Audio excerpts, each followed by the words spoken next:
Hey church, good to see you today. I remember when I first started to get to know my neighbors on my block when I was up in Calgary. I felt God prompting me to plan a block party to get all my neighbors together there.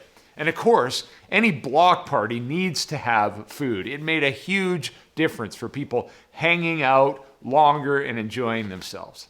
I remember when I invited some of the guys over to my house afterwards for a game of poker. The presence of food and drink there, of course, made a huge difference in our experience. And anytime Janelle and I had the neighbors over, it almost always involved food. Now we've continued that here at our house in Lethbridge.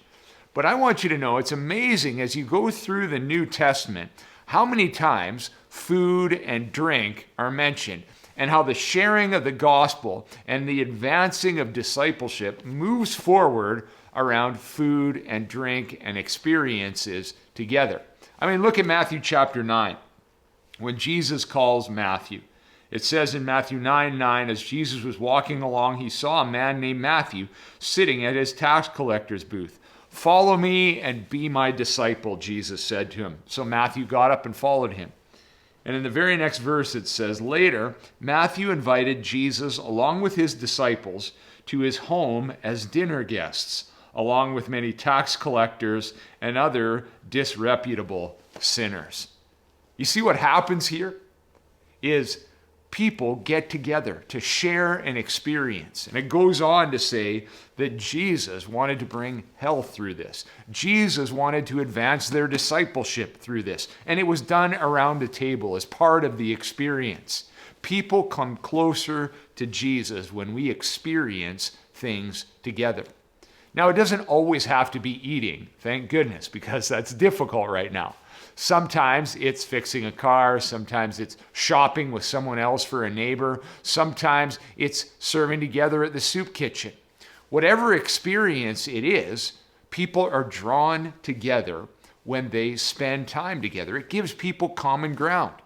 These are necessary experiences to build the foundation of a relationship, which gives us a deeper love and a desire for our friends to know the life-changing peace that we have with Jesus. And also, as we build a relationship, it gives you a greater desire to pray more, to love more, to listen more, and to desire to see your neighbors know more about Jesus, the faith and the hope that you have in your life. And this all comes from relationship, and that's really the whole point. Building a relationship of love is king. During this time of the pandemic, you recognize as well as I do that we have to get creative about how we spend time together, how we build relationship. And my friends, Jody and Justin Masson, have done just that. Let's hear Jody's testimony.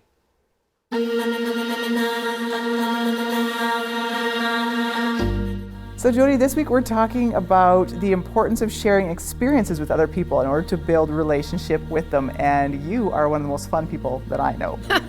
What are some of your favorite things to do with other people? We are a family that loves food. My husband, Justin, and my two girls, we love to have people over and feed them. And whether it's a potluck or a simple dinner, we love to gather with people. We love board games. We are a video game family. Any type of game or gathering, just where we can connect with people, that's where I feel refueled. Those sound like great things, but those also sound like things that COVID has definitely messed with. So how have you adjusted within COVID? COVID has been tough on us as a family when we're used to entertaining a couple times a week. So we've had to get creative. We've done virtual escape rooms with couples. We did a double date night where we each ordered takeout food from the same restaurant. We hosted a Christmas Zoom party with all the families gathering together. Jackbox is a great tool to use online and just laugh together, laugh at each other. It's been good. So sometimes it can feel a little awkward to invite someone to something. And so how do you move past that awkwardness? I often feel awkward that I will be rejected in my invitation, but I just throw it out there because I know I like to be included as well. In regards to events, sometimes things like the marriage course, I don't want them to assume that I think their marriage is bad, but we're doing it. So why don't you join us and we can do it together?